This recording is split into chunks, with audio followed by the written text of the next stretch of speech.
इस सुझाव पर ध्यान दीजिए। क्या लग रहा है आपको, ये सुझाव किसका होगा? ये आर्टिकल पिछले साल डॉक्टर मोंटेक सिंह अहलूवालिया ने लिखा था। जो भाई लोग नहीं जानते डॉक्टर मोंटेक सिंह अहलूवालिया कौन है, तो उन्हें बता दूं कि जब से डॉक्टर मनमोहन सिंह राजनीति में सक्रिय रूप से आए हैं, तब से ये हमेशा डॉक्टर मनमोहन सिंह के साथ उनके खास और वफादार सलाहकार के रूप में काम करते रहे। और जब मनमोहन सिंह प्रधानमंत्री बने तो doctor Montek Singh Ahluwalia planning commission के डिप्टी चेयरमैन बने और पूरे 10 साल तक उन्होंने डिप्टी चेयरमैन पद की गरिमा रखी। इस आर्टिकल में डॉक्टर मोंटेक सिंह अहलूवालिया वही कह रहे हैं जो कांग्रेस ने अपने चुनावी घोषणा पत्र में वादा किया था और जिसे मोदी सरकार ने आज पूरा किया। इससे एक बात तो साफ है कि आज खेती उसी दोराहे पर खड़ी है जिस दोराहे पर अर्थव्यवस्था 1991 में खड़ी थी। और सभी पार्टियां, चाहे कांग्रेस हो या बीजेपी, सभी एक बात को लेकर निश्चित है कि खेती को बचाने के लिए सिर्फ एक ही रास्ता बचा है। यही सोच 1991 में बीजेपी समेत सभी विपक्षी पार्टियों की भी थी, लेकिन बीजेपी समेत सभी पार्टियां उस वक्त विपक्ष होने का धर्म निभा रही थी और सिर्फ एक सिंबॉलिक प्रोटेस्ट किया जा रहा था प्राइवेटाइजेशन और ग्लोबलाइजेशन के खिलाफ। जब वाजपेयी सरकार ने खुद देश की कमान संभाली तो उन्होंने उस ग्लोबलाइजेशन प्राइवेटाइजेशन को ना सिर्फ जारी रखा बल्कि उसे और तेज रफ्तार दे दी।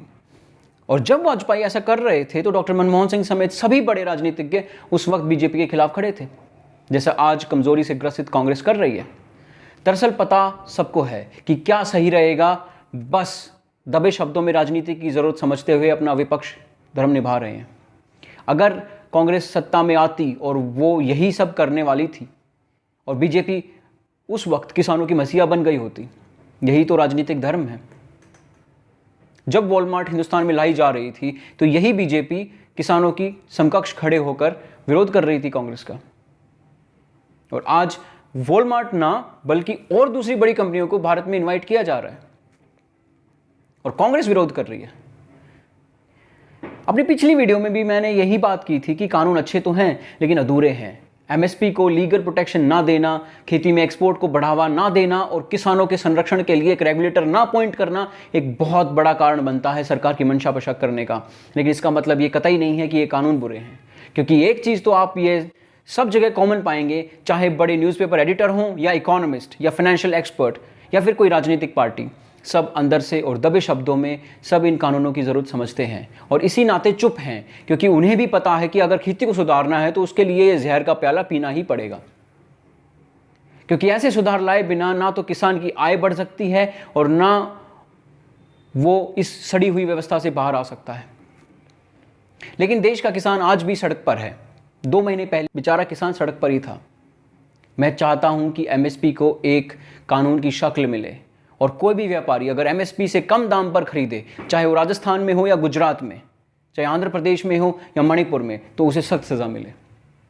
लेकिन मेरा जो किसान भाई खेती के कॉर्पोरेटाइजेशन से डर रहा है और अक्सर बीएसएनएल की बर्बादी की दुहाई दे रहा है अपने पक्ष को मजबूत करने के लिए, तो दोस्त बीएसएनएल, जियो, एयरटेल की वजह से बर्बाद नहीं हुई, वो अपने कर्मों से बर्बाद हुई। आप 21वीं सदी में जब 19वीं सदी जैसे काम करेंगे तो आपकी सेवा लेना कौन पसंद करेगा? आप में से कितने लोगों के पास आज बीएसएनएल की सिम कार्ड है? जरा सोचिए। एयरटेल, जियो, वोडाफोन, ये कंपनियां इसलिए नहीं चली कि सरकार इनको चलाना चाहती थी, ये कंपनियां इसलिए चली कि इनके अंदर मंशा थी कामयाब होने की। इसी तरह खेती को कॉरपोरेट के हवाले नहीं किया जा रहा, बल्कि कॉरपोरेट को खेती में लाया जा रहा है, ताकि जो कमी सरकार रख रही है पिछले 70 सालों से, उस कमी को कम से कम प्राइवेट सेक्टर ही पूरा कर दे। लेकिन मैं ये भी चाहता हूँ कि सरकार एक आरबीआई, सेबी की तरह खेती के लिए एक मजबूत रेगुलेटर अपॉइंट करे, ताकि किसान के पास कुछ तो चारा हो अपने आप को बड़े अडानी अंबानी की दादागिरी से बचाने का। एमएसपी, लोन माफ़ी, इनका कोई फ़ायदा किसान तक नहीं पहुंच रहा। माफ़ करना, बड़े किसानों तक तो पहुंच जाता है पंजाब हरियाणा के, लेकिन देश के 86% छोटे किसानों तक नहीं पहुंचता। देश के 86% किसानों को ना तो आपकी लोन माफ़ी से फ़र्क पड़ता है और ना आपके एमएसपी देने से, क्योंकि लोन माफ़ी भी इस मुल्क में बड़े किसानों की ही होती है और एमएसपी का लाभ भी उन्हें ही मिलता है। देश का गरीब किसान जो मरता है, जिसकी फ़ोटो आप बड़ी बड़ी मैगजीन के कवर पेज पर देखते हैं, उस किसान की पूछ तो पहले भी कभी नहीं थी और आज भी नहीं है और ना आगे कभी होगी। मेरी मांग बस ये है कि इस ड्रामे को बंद करके सरकार को हर एक एकड़ से कम ज़मीन वाले किसान परिवार को प्रति महीना कम से कम 2000 रुपये प्रति एकड़ देना शुरू करना चाहिए। ऐसा करने के कई फ़ायदे हैं। देश में ऐसे किसान पूरे किसानों की संख्या का 70% है। ऐसा करने से एक तो किसान के हाथ में नकदी आ जाएगी जिससे वो अपनी ज़रूरत के हिसाब से खर्च कर सकता है। दूसरा, किसान के हाथ में ये नकदी देने से एक बड़ा फ़ायदा और है कि जब किसान मंडी में अपनी फसल बेचने जाएगा और उसे लगेगा कि उसे उसकी फसल का सही दाम नहीं मिल रहा है, तो वो अपनी फसल को वापस ले आएगा और अपने घर में जमा करके रख लेगा। और जब बाज़ार में उस फसल का भाव अच्छा खासा हो जाएगा तो वो अपनी फसल को बाज़ार में ले जाकर बेच देगा। इससे किसान की व्यापारी को बेचने की हड़बड़ाहट बहुत कम हो जाएगी।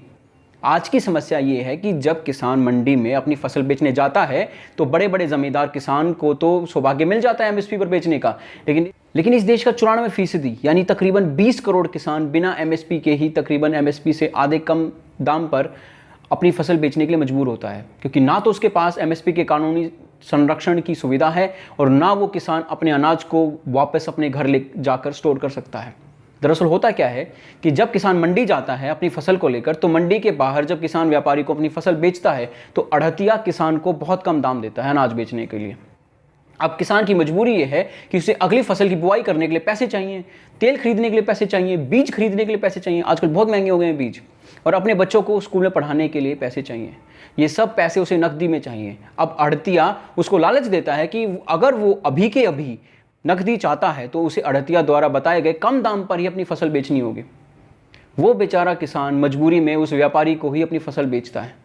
अब ऐसे में क्या किया जाए? यहाँ पर मैं एक सुझाव देना चाहता हूँ, जो सिर्फ मेरा सुझाव नहीं है, ऐसा ही देश के कई जाने माने कृषि वैज्ञानिकों का मानना भी है और कई बड़े अर्थशास्त्री इस बात पर मोहर लगा चुके हैं कि क्यों ना किसान के हाथ में हर एकड़ के लिए 2000 रुपये महीना दिया जाए और जो बिना भूमि के किसान हैं उनको 6000 रुपये सालाना दिया जाए और सरकार एमएसपी को कानून की शक्ल दे। अब ज़रा सोचिए, जब वो किसान अपनी फसल लेकर किसी व्यापारी के पास जाएगा और अगर व्यापारी उस किसान को उस फसल का सही दाम नहीं दे तो क्या वो किसान मजबूर होगा उस व्यापारी को अपनी फसल बेहद कम दाम में बेचने के लिए? क्योंकि अब किसान को नकदी की चिंता तो है नहीं, तो वो क्या करेगा? वो अपनी फसल को वापस अपने घर ले जाएगा और उसे स्टोर कर लेगा या फिर पास के किसी कोल्ड स्टोरेज में जमा कर देगा और सही वक्त का इंतजार करेगा। जब बाजार में अनाज का भाव ऊपर जाएगा तो वो अपनी फसल को ले जाकर बाजार में बेच देगा।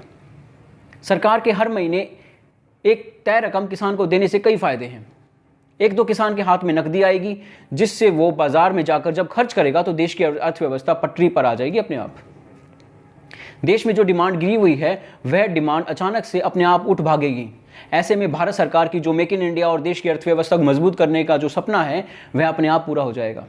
हालांकि इसमें तकरीबन 1.5 से 2 लाख करोड़ रुपए खर्च आएगा सालाना, लेकिन एक बात तय है कि सरकार को जीएसटी और दूसरे टैक्स माध्यम से इतनी कमाई होगी कि सरकार को ये 1.5 से 2 लाख करोड़ रुपए बिल्कुल परेशान नहीं करेंगे। मैंने कुछ वक्त पहले हेलीकॉप्टर मनी नाम से एक वीडियो बनाया था जिसमें मैंने ऐसे ही कुछ सुझाव दिए थे, जिसमें सरकार डायरेक्ट मजदूरों और किसानों के हाथ में जाकर कुछ रकम पकड़ा आएगी। यह स्कीम भी कुछ ऐसी ही है। ऐसे कैश ट्रांसफ़र को यूनिवर्सल बेसिक इनकम के नाम से जाना जाता है और दुनिया के कई बड़े देश इंक्लूडिंग साउथ कोरिया इसको आजमा रहे हैं। आने वाले वक्त में जब आर्टिफिशियल इंटेलिजेंस जॉब खा जाएगी तो यही कैश ट्रांसफ़र काम आएंगे। कांग्रेस की न्याय स्कीम भी कुछ इसी तरीके की थी, लेकिन कांग्रेस की न्याय स्कीम में 6000 रुपये महीना देने की बात थी, जिसका खर्च सालाना जीडीपी का 5 से 6% होता। इतना हम अफोर्ड नहीं कर सकते फ़िलहाल।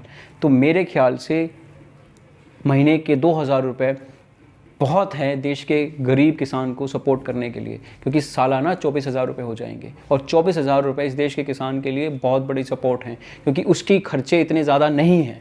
उसको सिर्फ अपने सर्वाइवल के लिए खर्चा चाहिए, उसको बीज खरीदने के लिए पैसे चाहिए, उसको स्टोरेज के लिए पैसा चाहिए, जो आप उसे 2000 रुपये महीना दे के कर सकते हैं सब। और ऐसा ही सुझाव chief economic adviser Arvind Subramanian भी दे चुके हैं 2016-17 के इकोनॉमिक सर्वे में। लेकिन इस स्कीम के फ़ायदे सिर्फ इतने ही नहीं हैं, इसका एक बहुत बड़ा फ़ायदा तो अभी तक आपको पता चला ही नहीं है। हर साल कुछ हरामखोर देश जैसे America, Canada, Australia, New Zealand Bharat को अपने किसानों को लोन माफ़ी और एमएसपी में दी जाने वाली रकम के खिलाफ WTO में रगड़ते रहते हैं। तो जब भारत अपने किसानों से अनाज नहीं खरीदेगा और लोन माफ़ी ही नहीं करेगा तो ये देश क्या घंटा बजाने जाएंगे WTO भारत के खिलाफ? क्योंकि भारत तो अपने किसानों को पेंशन दे रहा है, जो कि WTO की एग्रीमेंट ऑन एग्रीकल्चर के तहत डी मिनिमस में आएगा ही नहीं। आपको एक बहुत बड़ी बात और बता दूं कि ये चालाक देश ऑस्ट्रेलिया, अमेरिका, कनाडा अपने किसानों को हर साल तकरीबन $40,000 की सब्सिडी देते हैं, यानी 28 लाख रुपए सालाना की सब्सिडी अमेरिका अपने किसानों को देता है। आपको पता है भारत सरकार कितनी सब्सिडी मुहैया कराती है अपने किसानों को? सिर्फ 14,000 रुपये सालाना।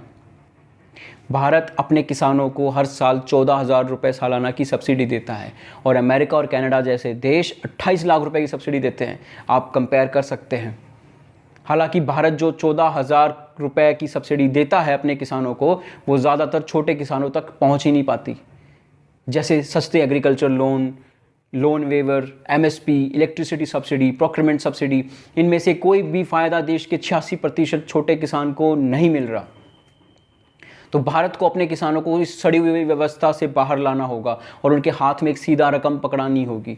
ऐसा कर देने से किसान की थोड़ी सी मदद हो सकती है और देश की अर्थव्यवस्था कुछ दिनों में पटरी पर आ जाएगी।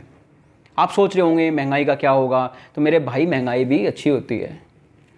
जब देश आगे बढ़ेगा, सबके हाथ में इनकम ज़्यादा आएगी, तो महंगाई भी आएगी।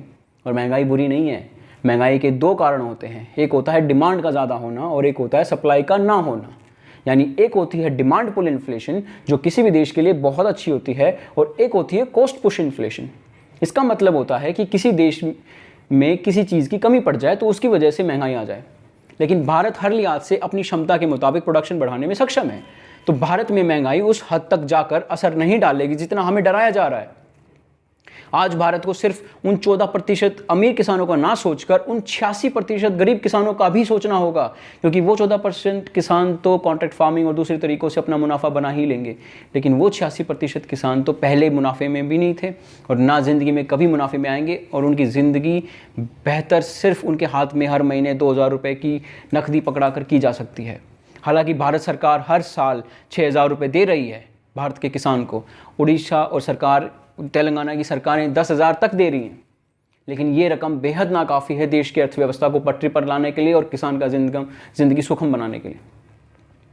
ये सॉल्यूशन बेवकूफ़ाना है, ये सोचकर मुझे कोसने मत लग जाना भाई।